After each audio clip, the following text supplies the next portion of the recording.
अस्सलाम वालेकुम dear students. आज हम एक न्यू लॉ ऑफ लॉगरिथम पढ़ने जा रहे हैं जो पार्ट 3 में अप्लाई होगा कि अगर आपको इस तरह लॉग दिया जाए log of A in base B dot log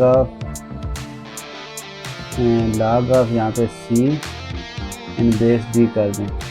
अब यहाँ पे दोनों लॉग की बेस सेम नहीं है, तो इस केस में आप अपनी मर्ज़ी की अगर बेस इसमें पुट करना चाहते हैं तो आप क्या करेंगे, इस log ऑफ ए और log ऑफ बी को अलग अलग डिवाइड करते हैं। log of A divided by log of B, ठीक है।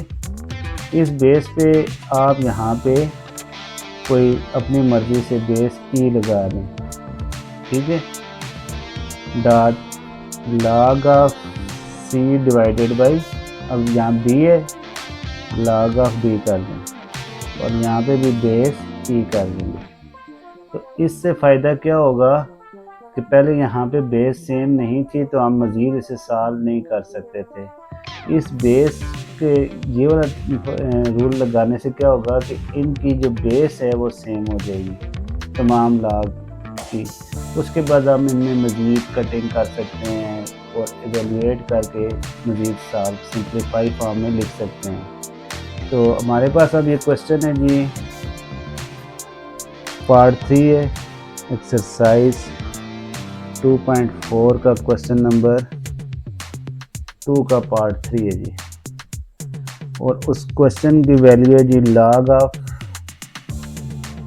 बी का स्क्वायर है और यहाँ पे बेस दी गई है 5 डॉट log ऑफ 5 का स्क्वायर है और बेस दी गई है 8। तो इस सवाल को हल करने के लिए क्या करेंगे कि अब देखें यहाँ पे बेस 5 है और यहाँ पे बेस ए है, यानी वही सेम कंडीशन, यहाँ पे बेस बी थी, यहाँ पे बेस बी थी, तो बेस सेम नहीं थी।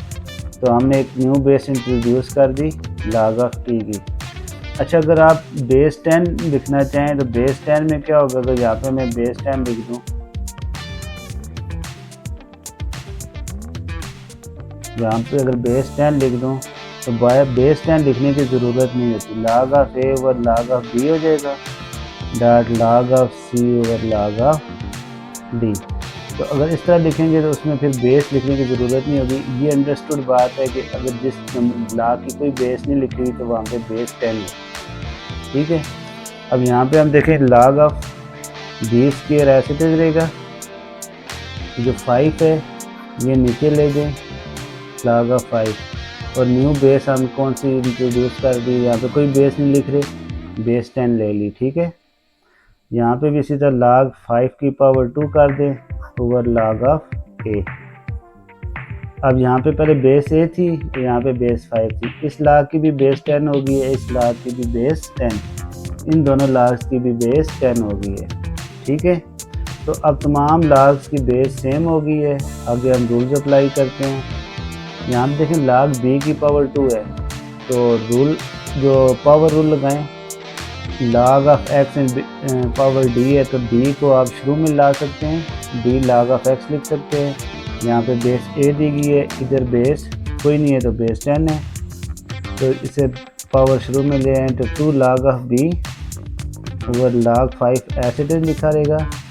यहाँ पे पावर 2 ऐसे भी शुरू में ले आए, ये हो जाएगा 2 log 5 ओवर log a, ठीक है जनाब।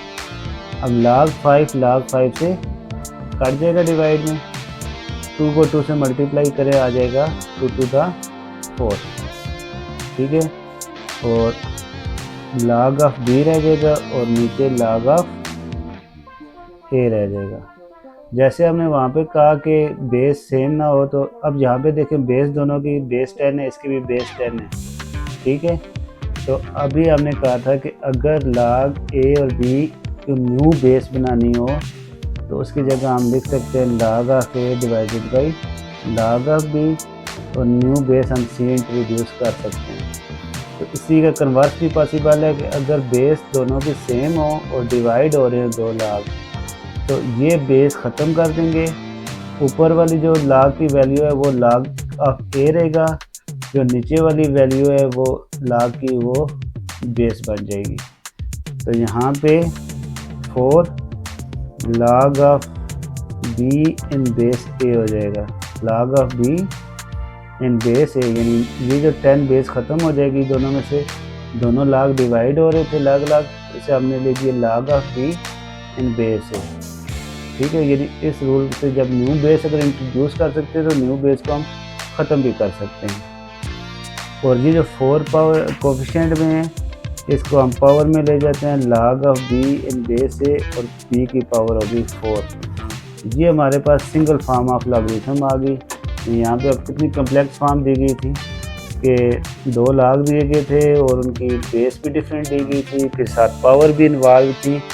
तो इस रूल्स के तहत कि न्यू बेस इंट्रोड्यूस की कि log of a in base b है तो उसकी जगह हम कोई और न्यू बेस इंट्रोड्यूस कर दी थी c।